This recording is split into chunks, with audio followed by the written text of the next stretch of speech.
Hi there, my name is Zoe, and recently I made an irretrievable mistake. Out of envy, I warped the life of my own sister, and I don't know if I can ever forgive myself for this. I was the second child in the family. My father was a famous violinist, and my mother was a no less famous ballerina. My parents got acquainted with each other at one of the repetitions and fell in love at first sight. Dad was already considered a talented musician and played in the best orchestras in the world, and my mom was just starting the path of a prima ballerina.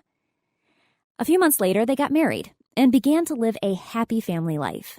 They went on tour together. Father gave solo recitals, and Mother fascinated the audience with her dances.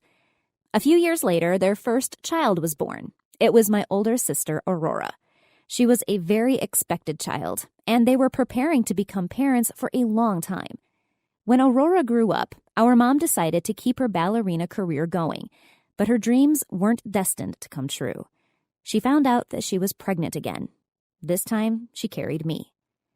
I don't want to admit it, but I was a surprise baby. However, my parents loved both me and Aurora equally and never compared us. My sister and I have been surrounded by music since childhood. We went to concerts, performances, listened to opera, and stuff like that. We really liked it. Art was an integral part of our life.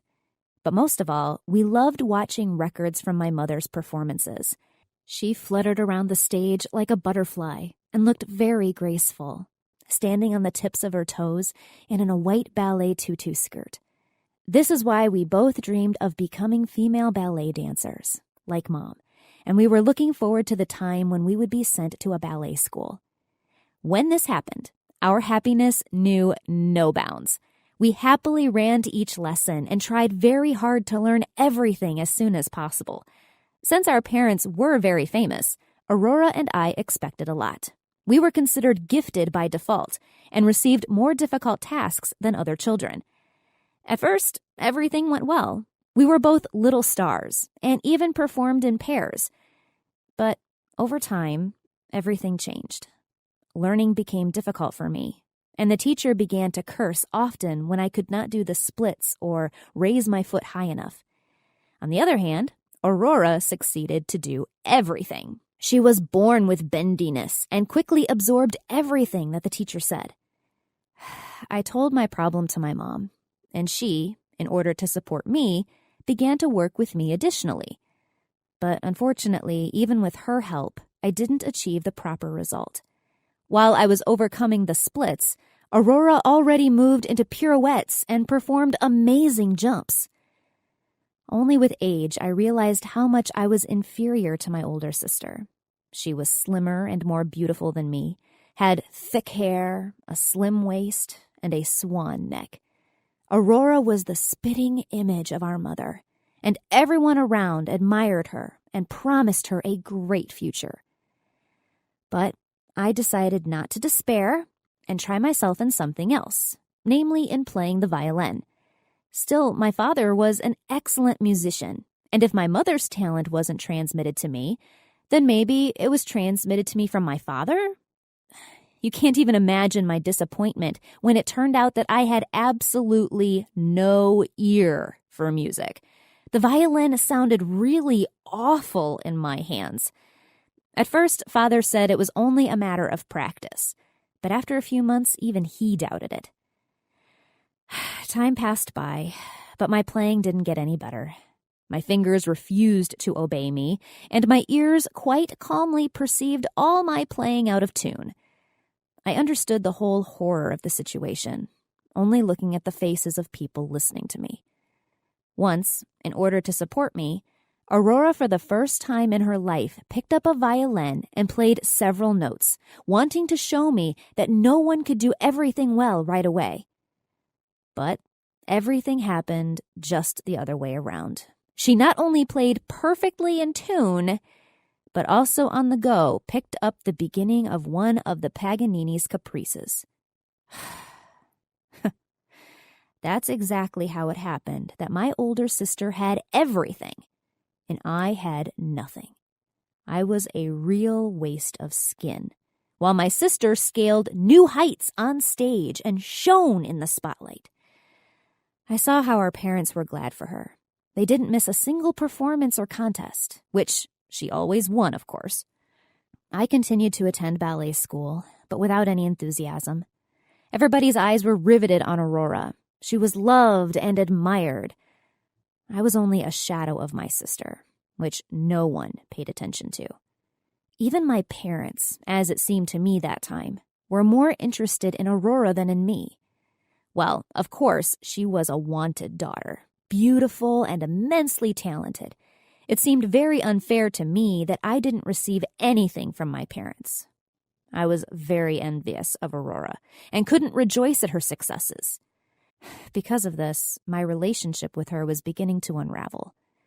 At home, I refused to talk to her, was constantly rude, and tried to offend her in every way. No one understood what was happening to me, but I never answered direct questions. My parents often scolded me for my character, and I saw this as confirmation that they no longer loved me. Every day I was convinced that they needed only Aurora, her talent and the success that she would achieve. I was just a mistake, and waste of skin was my middle name. An endless bitterness at my sister grew in my soul, with which anger at my parents was mixed. At the repetitions in the ballet studio, I gloatingly put a crimp in Aurora's training. I accidentally tripped up. I could awkwardly push her or distract her at a time when full concentration was required. Once, when the teacher noticed this, he kicked me out of the lesson and demanded the appearance of my parents. At that moment, I decided to take revenge on my sister for all the humiliation that I have had to endure because of her famous talent. I carefully selected the moment, and soon I had a great opportunity to teach my sister a lesson. For the first time, we were given the chance to enter the stage of a real theater with our performance. It's not difficult to guess who the prima ballerina of our ballet was. Of course, it was Aurora.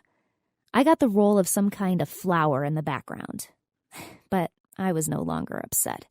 I decided that I would do my best so that Aurora didn't get to this performance. We practiced for a very long time. Aurora spent 2 months daily preparing to perform her part and practiced several times more than everyone else, including me. Meanwhile, a plan has matured in my head that was about to come true. When there was only 1 day left before the performance, I decided it was time. Before the start of the final repetition, I stole my sister's ballet shoes and, armed with scissors, opened several seams on them. According to my calculations, ballet shoes should have gone all to pieces right during the performance. Knowing in which complex pirouettes Aurora moved, I had little doubt that one unsuccessful fall could be decisive. After all, it's enough to twist the ankle, and one can already forget about the performance. You can't imagine how nervous I was when the repetition was coming to an end, and my sister's ballet shoes still didn't go all to pieces. I was already starting to develop Plan B when Aurora suddenly stumbled and crashed down onto the stage. A teacher immediately ran up to her, and I almost burst out laughing until I realized that something was wrong. Aurora continued to sit on the stage and didn't even try to rise to her feet until the ambulance arrived. Soon my parents arrived, and together we went to the hospital. Doctors examined my sister right away, took an X-ray, and a bunch of other procedures. I saw my mother's frightened face. She cried together with Aurora, and Dad examined her ballet shoes. He didn't find anything suspicious. The ribbons just broke loose, and that was all. Apparently, they were not sewn properly. Soon the doctor came to us with the results and said that Aurora's knee joint was damaged. The rehabilitation time would be several months, but even after recovery, Aurora will never be able to dance again. There was a tear of meniscus, and now any gymnastics and even a careless bend of the knee can harm it again and cause severe pain. The words the doctor said sounded like a sentence. I realized what I had done. I not only put a crimp in my sister's performance, I took her lifetime dream away. For the next few weeks, I heard sobbing from her room every evening, and it broke my heart. That unfortunate performance still took place, Aurora's part was danced by another girl who received all the admiration of the public.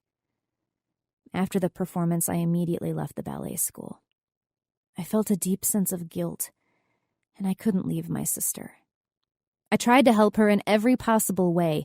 I tried to amuse her, brought books and magazines, and held on like a limpet for her. But at the same time, I realized that now my care is at least useless. I'm not able to return to her what she lost.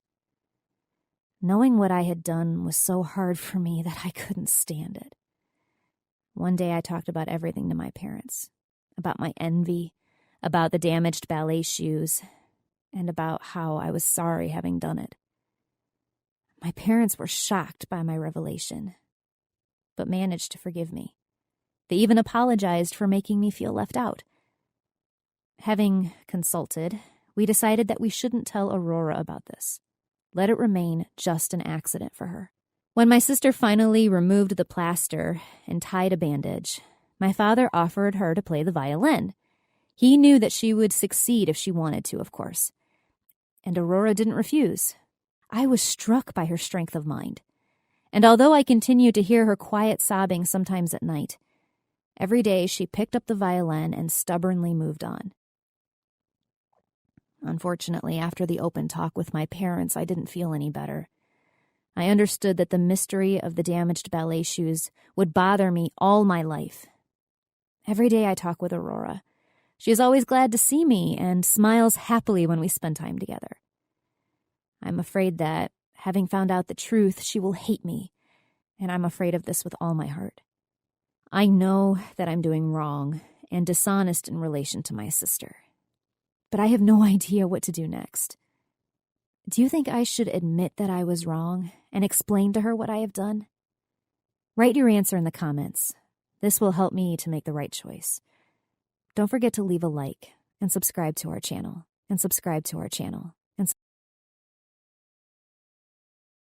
Last year, my classmate Clara asked me to come over to her place and help with some homework. I was really excited because I normally wasn't invited anywhere. I'm more the shy and quiet type. Well, I went over to her place, but instead of doing homework, we ended up talking, laughing, and kissing. We had perfect chemistry. And soon we were in an official relationship, with holding hands and stuff like that.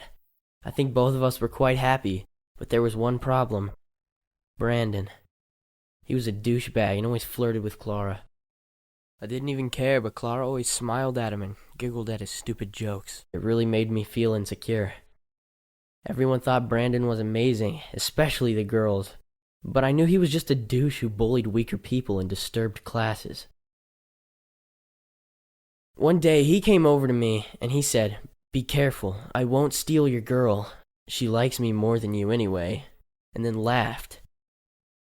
I wanted to punch him in his face, but he was stronger than me, so I didn't do anything. But after that, my insecurities grew out of control. I felt like Clara was out of my league and deserved someone better than me. I decided to break up, but before I could do anything, she sent me a text asking to come over. She said, "We need to talk." I got there and she immediately started crying, telling me she had met with Brandon behind my back and that they were in a relationship now. It felt like a punch in the gut. Clara had betrayed me with the one person I hated the most.